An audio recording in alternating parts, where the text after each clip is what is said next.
Hello everyone, welcome back to the channel. आज हम significant figures का सबसे इम्पॉर्टेंट टॉपिक करने वाले हैं, rules of arithmetic operations and uncertainty. ये टॉपिक एग्ज़ाम्स में न्यूमेरिकल्स में डायरेक्टली यूज़ होता है। सिर्फ 2 रूल्स याद रखने हैं और आप कभी भी गलती नहीं करोगे। तो चलिए स्टार्ट करते हैं। तो सबसे पहले एक इम्पॉर्टेंट बात को समझते हैं। मेजरमेंट कभी भी 100% एग्जैक्ट नहीं होती है। हर मेजरमेंट वैल्यू में एक अनसर्टेन या आप बोल सकते हो एस्टिमेटेड डिजिट होता है, इसलिए हम मेजरमेंट को सिग्निफिकेंट फिगर्स के अकॉर्डिंग लिखते हैं।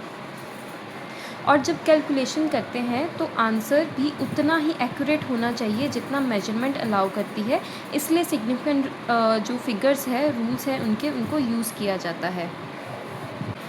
फर्स्ट रूल हम मल्टीप्लिकेशन और डिवीज़न के लिए देख लेते हैं। अगर किसी भी क्वेश्चन में मल्टीप्लिकेशन या डिवाइड हो तो फाइनल आंसर में उतने ही सिग्निफिकेंट फिगर्स होंगे जितने सबसे कम सिग्निफिकेंट फिगर वाले नंबर में हैं। तो इसके लिए सिंपल सा आप रूल याद रख लो शॉर्ट लाइन में कि अगर मल्टीप्लाई या डिवाइड है तो हमने significant figures least significant figure निकालने हैं। अब अगर हम इसके एग्जाम्पल देखें तो फर्स्ट हम एग्जाम्पल ले लेते हैं मल्टीप्लिकेशन के लिए। Mass of one object is 4.237 grams. Its volume is measured to be 2.51 centimetre cube. Find its density. तो हमें पता है डेंसिटी का फॉर्मूला होता है मास अपॉन वॉल्यूम। तो मास हमें गिवन है 4.237 ग्राम्स और वॉल्यूम हमें गिवन है 2.51 सेंटीमीटर क्यूब। इन दोनों को जब हम डिवाइड करेंगे तो हमारे पास आंसर आएगा 1.688047800876 ग्राम पर सेंटीमीटर क्यूब। अब यहाँ पे हमने जब सिग्निफिकेंट फिगर्स का रूल लगाना है, अप्लाई करना है, तो बेसिकली हमने क्या देखना है। अब हमें यहाँ पे दो वैल्यूज़ गिवन थी, एक मास की और वॉल्यूम की। तो मास का अगर हम वैल्यू देखें तो यहाँ पे टोटल 1 2 3 4 नॉन ज़ीरो डिजिट्स हैं, तो 4 सिग्निफिकेंट फिगर्स। उसी तरह से वॉल्यूम में 3 सिग्निफिकेंट फिगर्स हैं हमारे पास। तो इसमें 4 हैं, इसमें 3 है। हमने क्या करना है, मल्टीप्लाई या डिवाइड होगा तो जिसमें सबसे कम सिग्निफिकेंट फिगर है हमने आंसर में भी उतने ही सिग्निफिकेंट फिगर बनाने हैं। तो एक के 4 है, एक के 3 है, तो 3 लीस्ट है, तो हमने आंसर को भी इस तरह से राउंड ऑफ करना है कि उसमें 3 सिग्निफिकेंट फिगर्स आएँ। तो हमारे पास मेजर्ड वैल्यूज़ 2 थी। मास का हमारे पास सिग्निफिकेंट फिगर्स थी 4 और वॉल्यूम में थी 3। तो आंसर में भी हम कितनी लाएंगे, 3, जो कम है। तो इसको राउंड ऑफ करके हमारे पास आ जाएगा 1.69। राउंडिंग ऑफ अभी हम आगे देखेंगे किस तरह से करते हैं। यहाँ पे भी टोटल सिग्निफिकेंट फिगर्स कितनी हो गई, 3। उसी तरह से हम डिवीजन की भी एक एग्जांपल देख लेते हैं। सपोज़ हमने 12.5 और 3.2 को डिवाइड किया तो हमारे पास आंसर आया 3.90625। अब यहाँ पे 2 नंबर्स हैं जो हमारी मेजर्ड वैल्यूज़ थी। तो मेजर्ड वैल्यूज़ में फर्स्ट वैल्यू में कितने सिग्निफिकेंट फिगर्स आ रहे हैं, 3, और सेकंड में कितने आ रहे हैं, 2।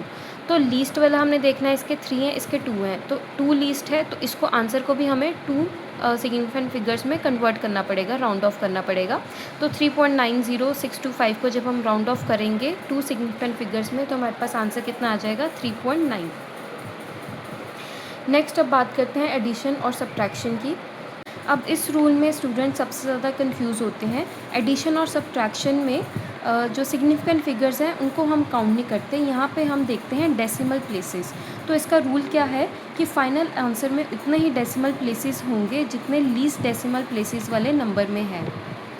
अब इसमें आप एक रूल याद रखो कि जब भी प्लस और माइनस होगा तो हमने लीस्ट डेसिमल प्लेसेस तक आंसर को निकालना है। इसमें भी हम एग्जांपल देख लेते हैं। पहले एडिशन के एग्जांपल देख लेते हैं। सपोज़ हमने इन 3 नंबर्स को ऐड किया तो यहाँ पे क्या नंबर्स है, 463.32, 227.2 और 0.301। तो जब हमने इन तीनों को ऐड किया तो हमारे पास क्या है, 663.8821। तो अब यहाँ पे देखो जो फर्स्ट मेजर्ड वैल्यू है उसमें हमारे पास 2 डेसिमल प्लेसेस आ रही हैं, नेक्स्ट में 1 आ रही है और लास्ट वाले में 3 आ रही हैं। तो हमने आंसर को जो सबसे लीस्ट डेसिमल प्लेस होगी उस तक हमने राउंड ऑफ करना है। तो लीस्ट कौन सी हुई, 1 वाली। तो 663.821 को हम राउंड ऑफ करेंगे 1 डेसिमल प्लेस तक। तो जब हम इसको राउंड ऑफ करेंगे तो हमारे पास क्या आ जाएगा, 663.8। ठीक है, राउंडिंग ऑफ अभी हम आगे समझेंगे किस तरह से करते हैं। आप बस यहाँ पर अभी कंसेप्ट समझ लो। उसी तरह से अगर हम सब्ट्रैक्शन का देखें तो यहाँ पे 0.307 और -0.304, तो इसमें भी 3 डेसिमल प्लेसेस हैं, इसमें भी 3 डेसिमल प्लेसेस है, तो लीस्ट वाली तो कुछ है नहीं, दोनों इक्वल हैं। तो जब हमारा आंसर होगा वो भी 3 डेसिमल प्लेसेस तक आना चाहिए।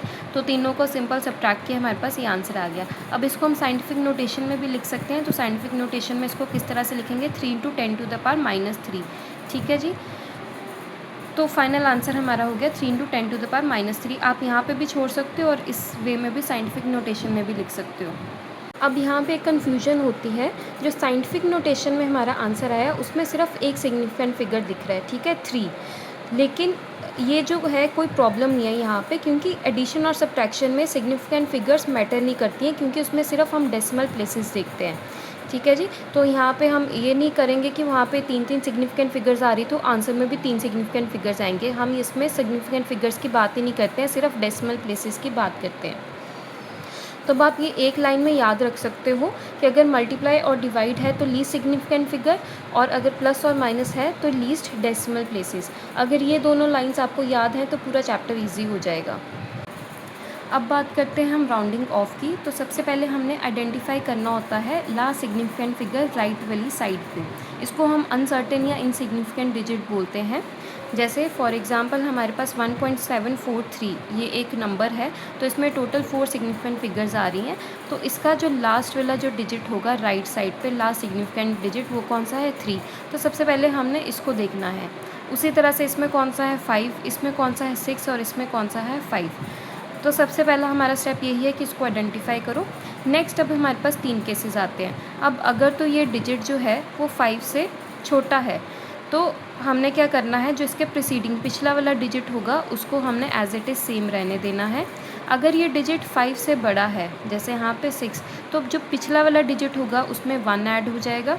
और अगर ये इक्वल टू 5 है तो जो प्रीसीडिंग डिजिट, फिर आगे हमारे पास 2 केसेस आ जाते हैं। अगर तो प्रीसीडिंग डिजिट इवन होगा तो सेम रहेगा, अगर ऑड होगा तो 1 ऐड हो जाएगा। जैसे फर्स्ट एग्जांपल है 1.743। तो अब यहाँ पे जो 3 है, सबसे पहले हमने इसको आइडेंटिफाई किया इनसिग्निफिकेंट डिजिट राइट साइड पे। तो अब ये 5 से छोटा है, तो 5 से छोटा है तो सेम रहेगा प्रीसीडिंग डिजिट, तो राउंड ऑफ करके 1.74 आ जाएगा हमारे पास, 4 में कोई चेंज नहीं आएगा। अब यहाँ पे 6 5 से बड़ा है, तो जो प्रीसीडिंग डिजिट होगा उसमें +1 हो जाएगा, तो 1.75 हो गया। उसी तरह से 2.745 है, तो यहाँ पे 5 इक्वल है, लास्ट जो डिजिट है वो 5 के इक्वल हो गया, तो हमने प्रीसीडिंग देखना है इवन है कि ऑड है। 4 इवन है तो वो सेम रहेगा। अब यहाँ पे जो 5 फिर से 5 के इक्वल है, तो प्रीसीडिंग डिजिट हमारे पास क्या है, ऑड, तो उसमें 1 ऐड हो जाएगा। एक हम पीछे भी एक बड़ी एग्जांपल सॉल्व करके देख लेते हैं। जैसे हमारे पास ये नंबर था, तो इसको हमने राउंड ऑफ करना है अप टू 2 डेसिमल प्लेसेस। तो सबसे पहले हम देखते हैं कि लास्ट डिजिट क्या है, 6। तो 6 5 से बड़ा है, तो इसका प्रीसीडिंग वाला digit as it is same रहेगा। तो हमारे पास कितना बन जाएगा, 16800478808, साथ में 7, एक डिजिट कम हुआ। आगे फिर राउंड ऑफ करेंगे, तो अब यहाँ पे 7 है, फिर से 5 से बड़ा, तो पिछला वाला नंबर सेम रहेगा, 1.68047808। फिर से यहाँ पे 8, तो पिछला वाला डिजिट सेम रहेगा, 04780। अब यहाँ पे क्या आ गया, 0, 5 से छोटा, तो नेक्स्ट वाले में क्या हो जाएगा, एक ऐड, 1680479 बन गया। अब 9 फिर से बड़ा 5 से, तो पिछला वाला डिजिट सेम रहेगा, 047। नेक्स्ट फिर से 7 5 से बड़ा, तो 1.68804।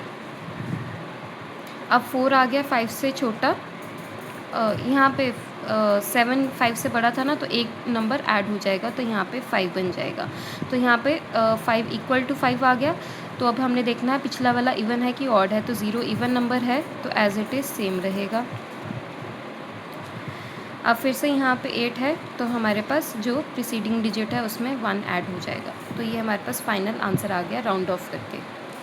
आज हमने सीखा मल्टीप्लिकेशन एंड डिवीजन के रूल्स, एडिशन और सब्ट्रैक्शन के रूल्स, और राउंडिंग ऑफ, और इम्पॉर्टेंट एग्जाम ट्रिक्स भी।